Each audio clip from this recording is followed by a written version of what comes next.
আমার বড় মেয়ে কি করতেছে দেখছেন গাইস? হ্যালো এভরিওয়ান, আসসালামু আলাইকুম। চলে আসলাম রিমা ব্লগ থেকে, আমি রিমা।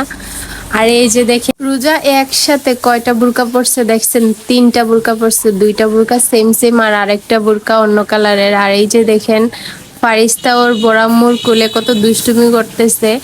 আর আমার মামার বাড়ি থেকে কতগুলো পিঠা চলে আসছে। আমার মামাতো বোন বাড়িতে চলে গেছিল, তার জন্য আমার মামানি এতগুলা পিঠা বানাই আমাদের জন্য পাঠাইছে। ওই দিন আমরাও বানাইছি, আর একটা নারকেল পাঠাইছে, অনেকগুলা শাকও পাঠাইছে। এগুলো আমাদের সিলেটেই পাওয়া যায়, আর কোথাও পাওয়া যায় না। কুমিল্লাতে এত বছর থাকি, কিন্তু কুমিল্লাতেই শাকগুলা পাওয়া যায় নাই। আর আমার আম্মু এই শাকগুলা, টক শাকগুলা কিনে রাখছিল টক রান্না করার জন্য। টকগুলা রান্না করছে, অনেক মজা হয়েছে চিংড়ি মাছ দিয়ে। আর এই যে এখানে দেখতেছেন সিম সিম রাখছে 1 কেজি 80 টাকা দিয়ে। মানে এত দাম, ডিসেম্বর মাস ঢুকে গেছে তারপরেও নাকি সবজির এত দাম। তো যাই, খাইতে তো হবে যতই দাম হোক না কেন সবজির। আর এই যে দেখেন আমি শাকগুলা কেটে রাখছি, মানে এখন ধুইতেছি। এগুলাতে অনেক ভালো থাকে, তার জন্য ভালো করে ধুয়ে নিতে হয়।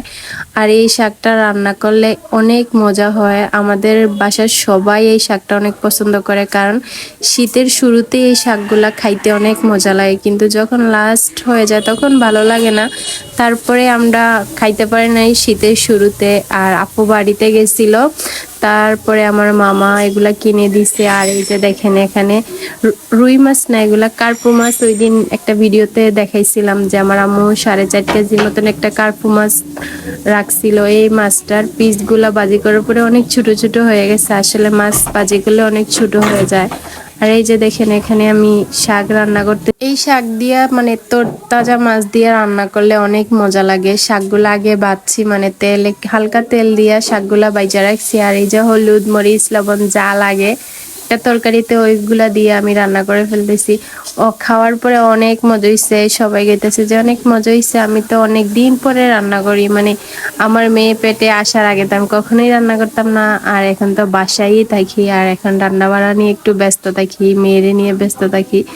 সবাই দোয়া করবেন যাতে এভাবে সব সময় সবার সাথে হাসি খুশি ভাবে থাকতে পারি। আর আমি কিভাবে রান্না করি আপনাদের সাথে তো শেয়ার করি। আপনারা অবশ্যই কমেন্ট করে জানাবেন আমার রান্নাগুলো কেমন হয়, দেখতে ভালো লাগেনি। আপনারা যদি ভালো না লাগে তাহলে অন্যরকম ভাবে রান্না করব।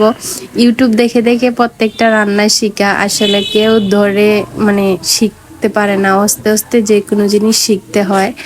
আর আমার পেজটা ছোট, আপনাদের কাছে রিকোয়েস্ট করতেছি সবাই আমার পেজটা ফলো করে পাশে থাকবেন। আর ভালোবাসা দিয়ে অনেক দূর এগিয়ে নিয়ে যাবেন ইনশাল্লাহ। একদিন অনেক দূর যাব। মানুষ তো ছোট থেকেই বড় হয়, ধরেই তো মানুষ বড় হইতে পারে না। যারা ধরে বড় হয়ে যায় তারা টুস করে নিচে পড়ে যায়। আর আস্তে আস্তে বড় হইলে এটা সফলতা নাকি অনেক কষ্ট হয়ে আসতে। আর এই যে দেখেন মেয়ে আর মেয়ের বাবা কত দুষ্টুমি করতেছে। আর মাশাল্লাহ মেয়েটা বড় হচ্ছে, যে কোনো জিনিস ধরতে চায়, ধরতে পারে। মাশাল্লাহ, সবাই আমার মেয়ের জন্য দোয়া করবেন। আল্লাহ হাফিজ।